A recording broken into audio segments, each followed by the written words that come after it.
Hey guys, welcome to our fourth episode of the Affordable Smart Home.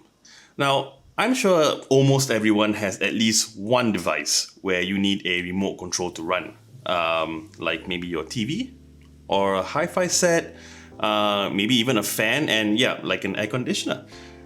Now, all these require their own remote control, and it can be quite a pain to control all of them. Now, wouldn't it be nice if there was a smart way to control all these devices all in your hand, like in a mobile phone? So today we're going to talk about IR blasters.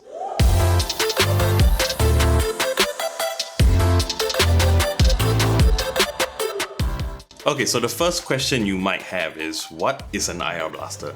Now, the IR blaster is an infrared device. So the IR stands for infrared. So it's actually a device that emulates any remote control that you might have, allowing it to copy the signal, and you can use that instead of the other remote. Now, this kind of technology has been around for decades, right, in one form or another. But today we're going to specifically talk about smart IR blasters. Now, the first device that I bought is actually this. So it's this little device over here. This is by a company called Broadlink. Okay, I'll show you the box. So this is the box that it came in. Okay, so this is called the Broadlink RM Pro Plus. Okay, so this was the first one that I bought. And at that time, I got it for about, I think it was about $42, $43. Okay, and basically what it's meant to do is, like I said, it will emulate any remote control signal that you have. You can store it, or you can look in the database that it has. You can save it, and then you can use the app on your phone to control that particular device. So just to give you an example, at home I have my TV, I've got a hi-fi set, I've got my fan which requires a remote control, and sometimes my air conditioner. Okay, so every time I want to turn all of that on just to watch TV, I've got to turn one, I take each remote, turn it on one by one, and then when I'm done, get the remote, switch it off again one by one, which can be a pain. So this is what I was looking for, something that I can just store in an app, save it, and then just press one button, which is called a scene, by the way, but I'll talk about that in a bit. You just press that button and it switches everything on, and it, again, switch everything off, okay? Now, on paper, it was really good and at a very affordable price. Just to give you an example, now, supposedly the best one on the market right now is the Logitech Harmony Elite.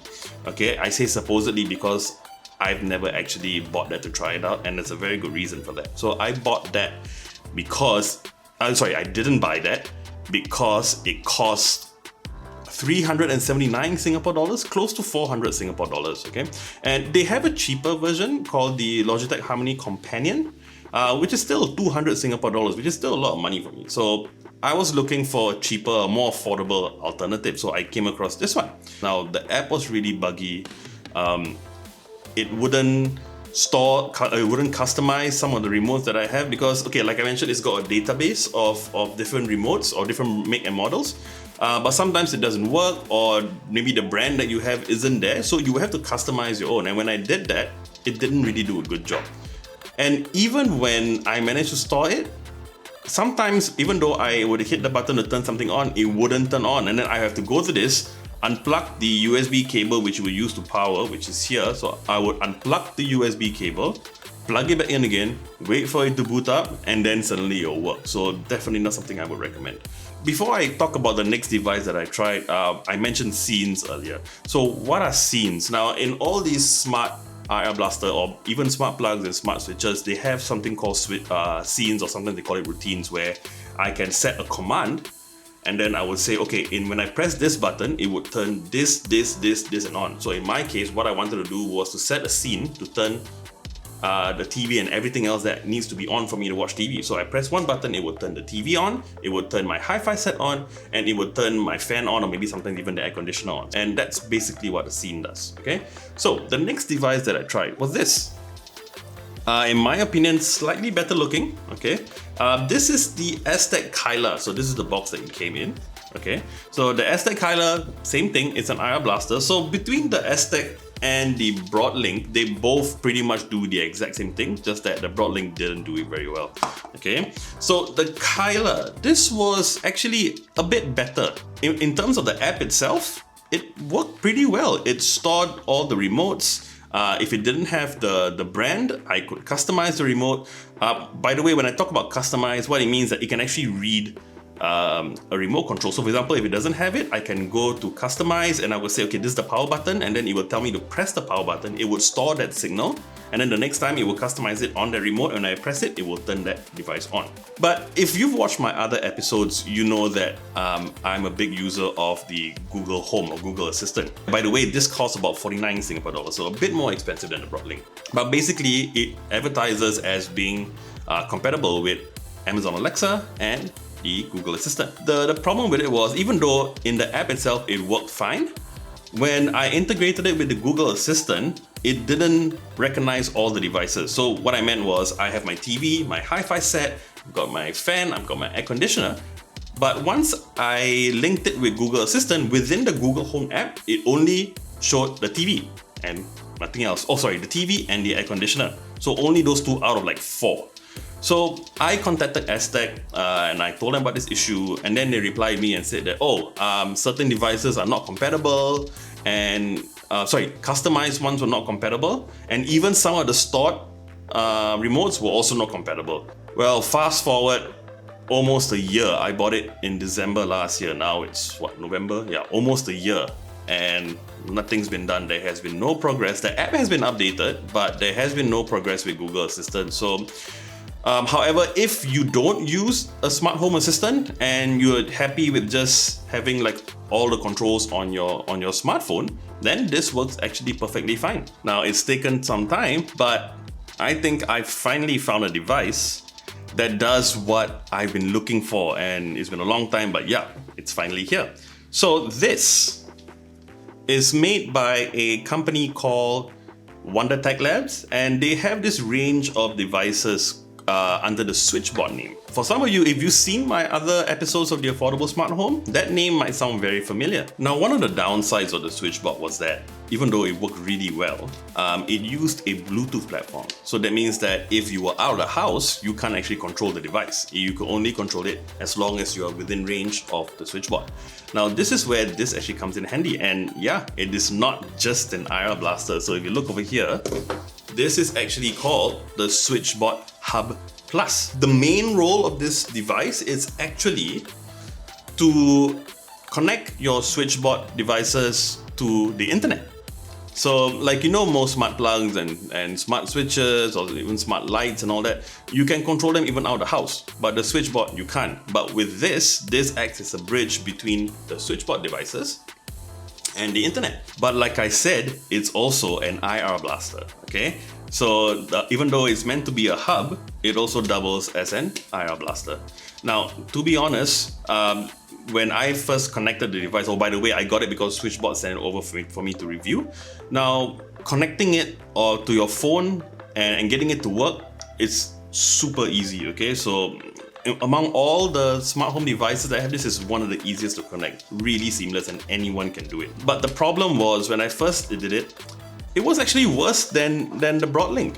Why do I say it was worse? Because even within the app, all right, there was some of my devices wouldn't even be detected. Like I think only my TV and my hi-fi set would connect. The aircon wouldn't connect, my fan wouldn't connect, and it was weird because it wasn't stored under the list of brands that I already had, but I couldn't customize it as well. And yeah, and with Google Home as well, same issue. So I contacted Switchbot, and yeah, they said the same thing that Aztec did. They were like, yes, there are some things that they're still trying to update, they're still trying to work out, but you know, they said to give them some time, they will work on it and they will make sure that it's updated regularly. Now, as you know, I heard this with Aztec also, so I wasn't too optimistic, but I decided to give them some time. So I gave them about 2 months. And by the way, just remember, I gave Aztec almost a year, okay? But I gave Switchbot about 2 months, and so recently I tried it again. And to my surprise, everything worked perfectly. So the fan was detected, the hi-fi set was detected, the aircon was detected, and the fan, because, well, unfortunately the brand wasn't still in the list, but I customized it perfectly.